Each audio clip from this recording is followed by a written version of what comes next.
Entre la Asamblea Ciudadana está establecida aquí en el Zócalo de la ciudad, el movimiento Yo Soy 132, y el acuerdo es el siguiente: impulsar la siguiente movilización el día miércoles a las 11, el miércoles 11 de este mes, el miércoles 11 de julio a las 12 del día, de Televisa San Ángel al IFE.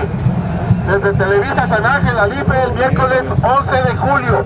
También no se les olvide Convención Nacional de Organización y de Resistencia el día 14 y 15 de julio en San Salvador Atenco para organizar la Jornada Nacional de Resistencia y Lucha contra la Imposición el día 21 de julio, que tendrá expresiones en todas las plazas públicas del país. Les pedimos pasar esta información que ya está circulando por las redes. Desafortunadamente no contamos con un templete único el día de hoy y es necesario circular esta. Contra la imposición, ni un paso atrás. Gracias.